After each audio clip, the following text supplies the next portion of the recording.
I'm Father Michael Orsi. I'm your host for Action for Life Television, that good news program with the big G for the gospel of Jesus Christ and the little g, all the good things that people do to put that gospel of life into action. We want to always provide you with people that can inform you about what is going to be good for you and for us as a nation right now.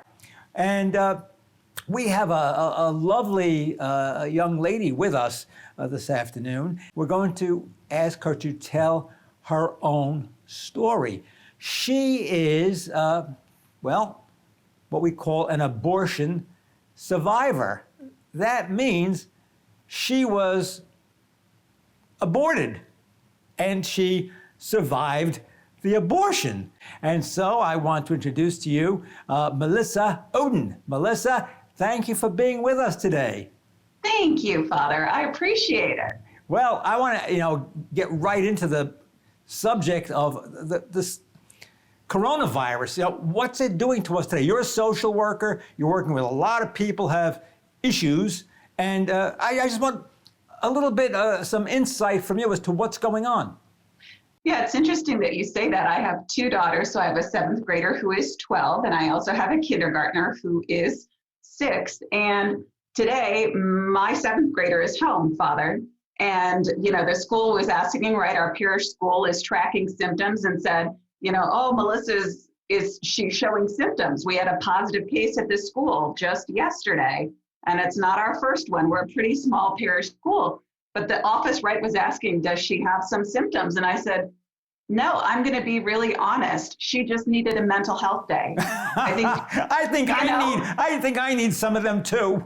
Yeah, me too. And I said that, right? I said, I'm busted, right? She isn't having any COVID symptoms, but you know what? She's emotionally exhausted. She's overwhelmed. She just needed a break, and I'm letting her do it. I think that speaks volumes for where we're all at, right? It is one of those years where you wake up thinking, what next? Right? What else could we possibly face this year? But I love that we're talking about this today, though, because we weren't promised that we weren't going to suffer in this world, right? I mean, we're exhausted, right? We think that we've seen just about everything, and then something else comes along. But, I think that's one of the things I love so much about our Catholic faith is that we know that, we can't be afforded that luxury of not suffering. I mean, you hear that, folks? I mean, Melissa is hitting upon something very important. A lot of people think that, you shouldn't have to suffer in life. And yet that is a part of life. We just look at the life of Jesus, how he suffered, but suffering also has a purpose. And so if you're down and out and saying to yourself, I'm a good person and I say my prayers and I'm still suffering, well, welcome to the Jesus Club. Melissa, carry on. I love you, Father. Absolutely. Thank you. I love you too. I'll just pipe you into my house. No, my kids hear that from me, right? But I think, it is difficult for people when we live in a world that says if you suffered, God obviously must not exist, or he doesn't care about you, or you're living life wrong, right? And that leads us then to some of those statistics that you talked about, the increase in the divorce rate, right? The higher incidence of relapse right now. People are struggling to cope. And we live in a world that says, man, if you do X, Y, and Z, maybe that'll make you feel better. It doesn't, right? We know that it doesn't. People are searching for something that they can only find in Christ. And so, we see a world that is just going haywire right now. And in the midst of that, right, I hope that what it does is lead people back to the truth about who brings us peace. So I am the founder and the director of the Abortion Survivors Network. So we serve survivors around the world.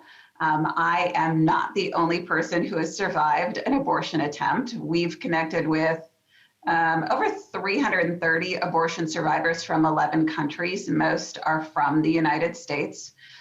So in the midst of that, right, people come to us with very different experiences. Most are people of faith. But certainly there are people who aren't there yet. And so depending on what people's background is, that sets the stage for how I approach them. But, personally, I think people know me pretty well that faith is just the cornerstone of my life. I didn't enter the Catholic Church until 2014. Didn't ever plan on it, like most converts, right? But that is just so much who I am. And so, especially when I talk to people about forgiveness, for me, my encouragement to people is always, if you feel like you can't forgive people yet, then pray for the grace to forgive them, right? For me, that's just always where it starts, is that place of prayer. So many of us find that very hard to do. It's like, I'll forgive, but I won't forget. Okay, and we always kind of are holding something back in ourselves, and that's so much of what I've come to understand about you and the work that you are doing, because you were really the victim of an abortion. Mm-hmm. All right, and that's like a horrible thing to think of. And then you survived the abortion. And then, not only did you survive the abortion, but when you found out about it, you tried to bring healing to your relationship with your birth mother and your father. Okay, so let's take this step by step. After the attempted abortion, who raised you? Abortion was legalized 47 years ago, and 43 years ago, my birth mother was forced to have this abortion. She was 19, she was a college student, and like so many women, it was her family that was responsible for it.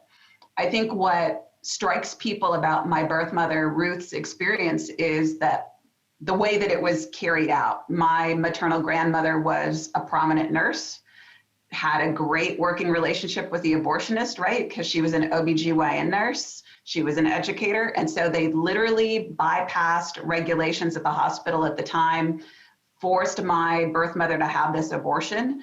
And I soaked in the toxic salt solution of the saline infusion abortion over 5 days. Usually it only lasted about 3 days. But they could not get my birth mother's labor induced. Yeah, it should have been poisoning me to death. It should have scalded me to death. And certainly that's what they thought had happened. And so finally on the 5th day, her labor was induced. They were expecting this deceased child to be expelled from the womb. And lo and behold, there I was, accidentally born alive that day. Wow. I don't know what to say after that. Okay, so you're born alive, and then what happens?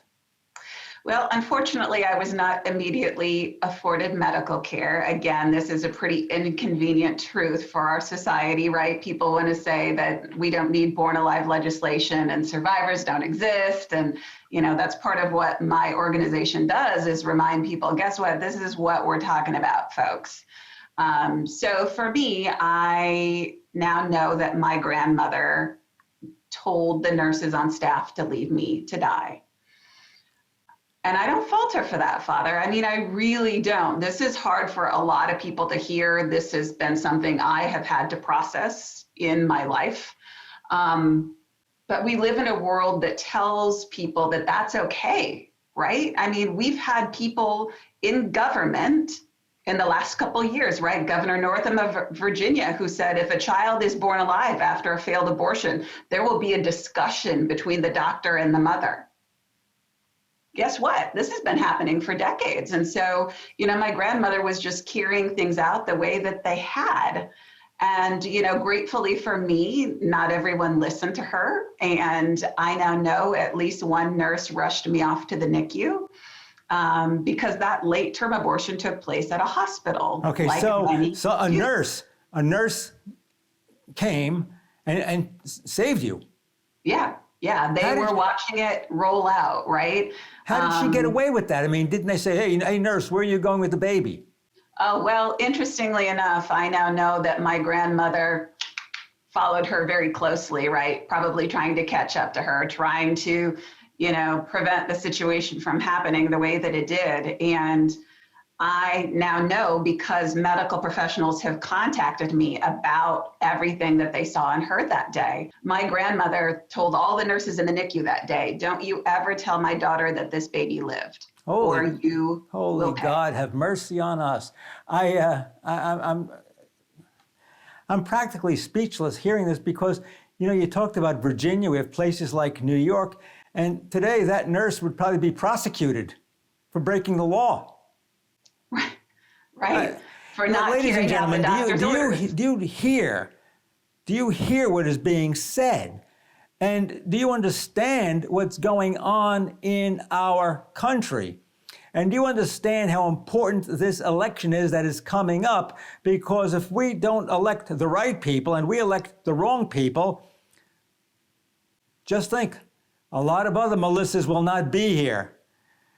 All right, so this wonderful angel rescues you. Yeah, and I was ultimately placed for adoption. Now I know that I was placed for adoption without my birth mother's consent. I mean, it's really wild. How did that happen? Usually, lawyers and social workers are all involved with these adoptions. I'll give you a couple of guesses. All right. So if you can bypass hospital regulations and procedures to force an abortion, you can also make an adoption take place, right? God and works I know in strange ways. Yeah, but I love that in the midst of so much suffering, Father, that God has allowed this story to be redemptive. So, I was placed for adoption. My adoptive parents had no idea that some of these things had happened. They knew that I had survived a failed abortion, but they didn't know it was forced. They didn't know that my birth mother wasn't aware of my survival, right? They never could have fathomed those things. I grew up thinking I led a pretty normal life.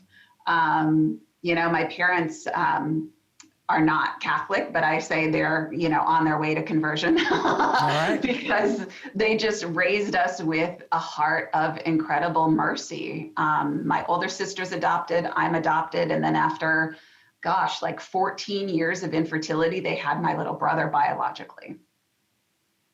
Okay. And so we knew that growing up, right? We knew we were adopted. We knew that we were deeply, deeply loved, but I did not find out my survival story until I was a teenager. It'll be 29 years later this month, Father, since I found out my story. That's just kind of mind-boggling to me because it feels like it was just yesterday. It was a cold October night and I sat our mother down and told her about the fight we had. Really felt like I was going to get in trouble for fighting with my sister. And instead, that night, my mom had to tell me that I had survived that abortion. And it was just absolutely devastating. How did you, you got me crying here. How did you process this? Not well. As a kid, as a 14-year-old, you hear this and you say, I don't know what you do with it. You don't. For me, that's probably one of the most redemptive things that has happened in my life is now I get to serve other survivors. Earlier this summer, I was actually working with a survivor. Well, I met with her family first online, helping them prepare to tell her. And then I got to start meeting with her online and her family and prepare her therapist, right? Because we don't have any major discussions in our world about this or how to deal with it. And back then, nobody could help me. And, I think one of my greatest downfalls, and you do the best you can at the age of 14, but I think one of my greatest downfalls is that I never wanted to disappoint my mom and dad. I didn't want them to know that I was hurting. I just wanted to be the good kid. And so I suffered internally, right? Developed an eating disorder, struggled with alcohol abuse, made so many poor choices, sinned here, there, and everywhere because I wanted to run away from my pain. You grow up, you're 14, then you become like 18, then 21. And I was great. I was doing so much better. Did you go for counseling? Did you Yeah. go to, yeah, okay. So, Yeah. Counseling and, of course, getting my master's degree, right? I think most of us in the helping profession tend to go to heal ourselves. yeah. And I did, you know, in many respects. But I think the biggest part of my healing, though, was forgiving my biological parents. You know, for me, this is a process. I don't just get to wake up in the morning and go, yeah, everything's great, I'm good. No, it's about this deliberate choice I make every single day to forgive the people who set out to harm me. And, you know, I think it looked different. It felt different in my heart all those years ago when I was younger, right? Lacked a lot of the wisdom and maturity that I have now. But man, that was a good foundation to start from, because it brought me so much strength and healing to let them free. Okay. Whew. Then you get into a special ministry from your hurt. You decided, well, there are a lot of other people that are hurting too, and I want to help them.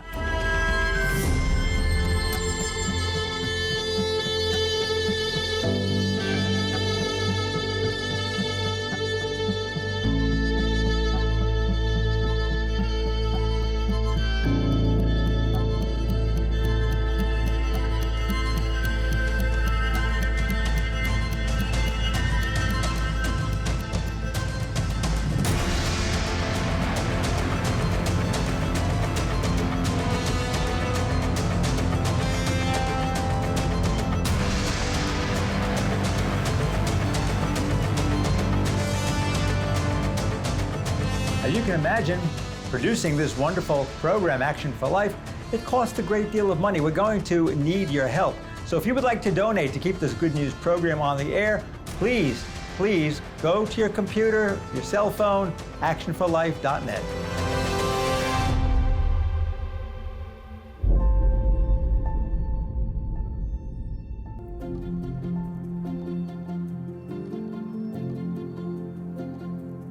Thought for the day. A lot of people think that the religion is only for the next world. Well, it's very much for this world too.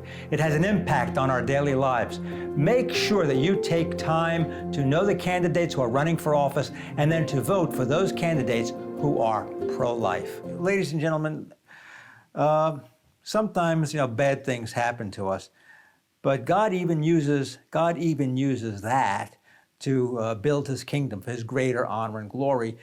And we are always, no matter how hurt or wounded we are always called to be at the service of other people, because they can learn from our wounds, from our hurts. And so then Melissa gets involved with, did you establish the Abortion Survivors Network? Mm-hmm. Okay, yeah, how did that happen? Yeah, we started in 2012, but didn't become a nonprofit until 2019. And really just because over the years, survivors tended to kind of just touch base and say, I'm so glad to hear that there's someone else like me, right? Keep doing what you're doing. And then they would go away. And I thought, gosh, should I establish this nonprofit if people just simply want to know they're not alone, right? But what ended up happening in 2019 is when we finally saw this huge abortion issue rage legislatively, and not in a good way, right? I mean, it was kind of like that battle of a fire, right? We saw New York and other states lean so heavily towards abortion and taking away protections for survivors. And then we were, instituting pro-life laws in response to that. But in the middle of that, we finally saw the media really start to kind of include survivors. It's not always in a positive way, but we were on Fox News a couple of times, and we just started to see some breakthrough. And what happened, Father, is the more we started to have our faces and our names and our stories out there, the more survivors started to contact us. And so, I knew that was just this sign that I needed to keep doing more. So we are a nonprofit. We are growing like crazy. We offer peer support individually and also in a community. We meet monthly online. We have a private group on Facebook.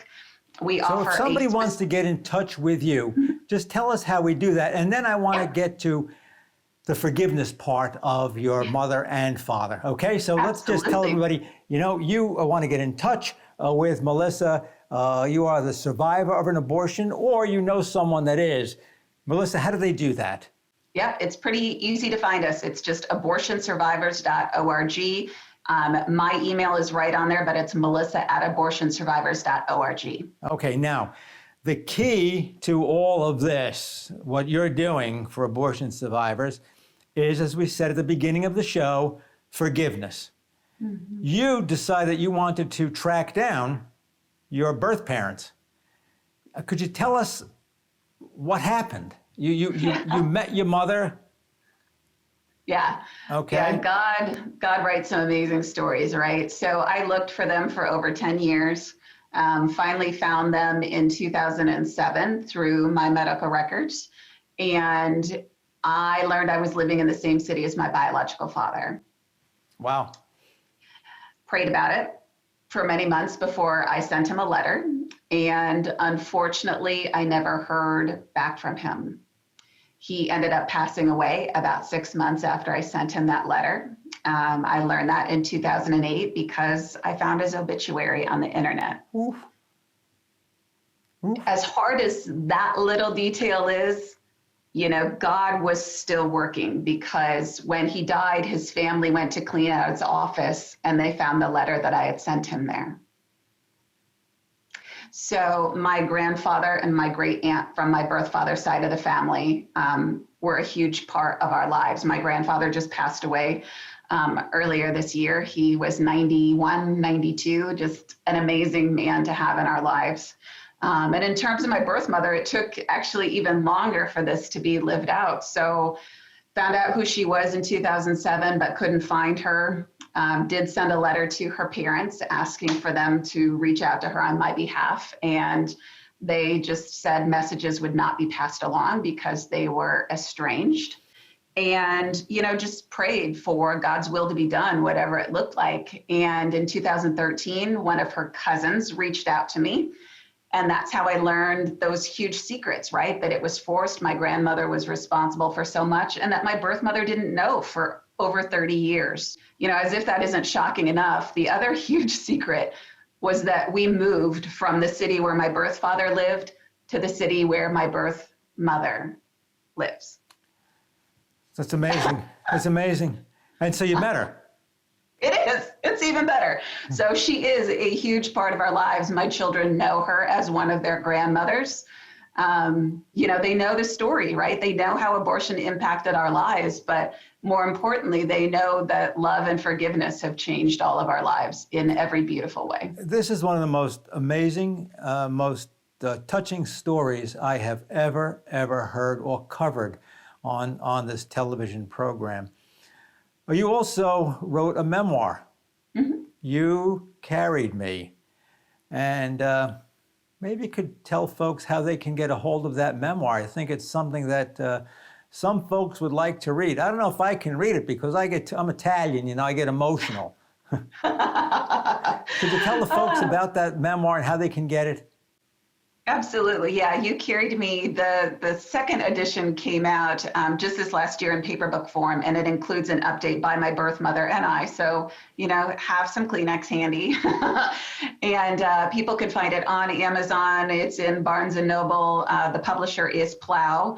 And then look for a new book to come out by me in 2021, probably about this time next year. I can't say the publisher yet, but I will tell you it's a big Christian publisher, and it will include about 10 to 12 other abortion survivor stories for the first time. Well, I'm very seldom speechless, but I think I'm almost speechless today. Ladies and gentlemen, you've heard a fantastic story, a story about God's mercy, about how Melissa put God's forgiveness first and foremost in her mind. You've heard about her birth parents. You heard their story. Unfortunately, her father died a little bit too soon. But maybe it was that letter that he received. Maybe he just couldn't live anymore having received that letter. I don't know. But to think you have a wonderful relationship now with your birth mother and with your adoptive parents, and the faith that you have, and how you are taking care of other people who have been the products, unfortunately, of an attempted abortion. And I guess also God is using you to help other people who are broken. We began this program today talking about, your work as a social worker and how many people are hurting in our society today. God has used Melissa in a magnificent way. My dear friends, do you see how valuable human life is? And God lets nothing and no one go to waste. So when you have it tough and you think you have a cross, remember Melissa's story. But also remember the story that Melissa's life is based on. It's based on the life of Jesus Christ. He had it tough. He climbed the hill of Calvary. He suffered. He died for us. And look what came from that suffering on the cross. The birth of the family of God and the guarantee of eternal life. Melissa, you are a marvelous person. I hope someday we get a chance to meet in person. I'm going to speak to the president of Action for Life and see perhaps we can get you to come and visit us in Naples, Florida sometime. Sounds great. Thank you so much. Father. God bless you. And thank you for your wonderful, wonderful testimony. Thank you. I'm Father Michael Orsi. I'm your host for Actions for Life Television. I'm for action, and I hope you are too. We would like to thank our generous sponsors for their wonderful support.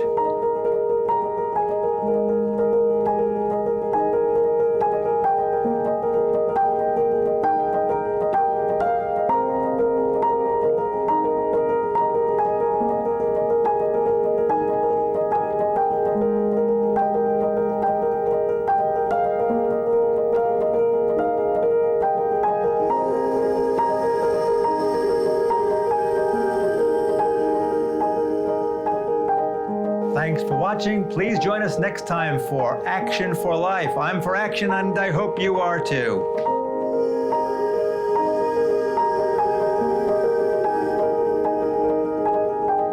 I'm Father Michael Orsi. I am your host for Action for Life Television, that good news program which talks about the gospel of Jesus Christ, the big G and the little g, all the good things that people are doing to put the gospel of life into action.